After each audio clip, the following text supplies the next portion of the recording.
Sa bawat kasaysayan ay may magandang bungang naidudulot sa bawat isa sa atin.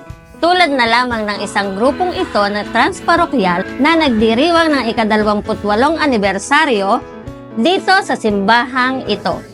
Ito ang Missionary Families of Christ. Ito yung aming community, the Missionary Families of Christ. At ito ang aming ginagawa kapag kami may mag-assembly. Nagkakaroon din ng mag-assembly. Ginagawa pa namin dito sa mismo sa simbahan. Sa simbahan. And ito community din ay meron kami ginagawa sa Christian Life sa mga. So may mga invited kami ng mga participants na kailangan mag-attend ng kanilang seminar na within 4 weeks na kailangan mag-attend sila continuously. At ito yung aming dedication na din. Nagtatapos at sabay na din yung aming na dedication at yung anniversary namin na 28 years na community dito sa Barcelona, Spain. At ipapasalamat kami sa mga supporter ni Father Lino, Father Michael, lahat kayo na narito. Masaya kami na narito kayo. At ito ay yung isang blessing, biyaya ng Diyos. Hindi lang para sa amin, para sa lahat ito.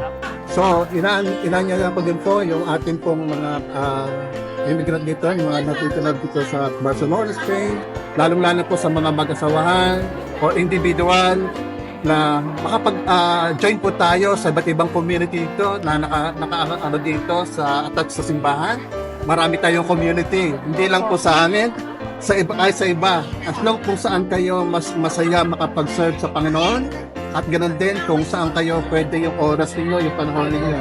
Sapagkat binubuklod sila ng pananampalataya kay Kristo, kung kaya't ang kanilang pagsasamahan ay tumatagal. Ito po si Ate Paz, ang inyong Katambayan Channel.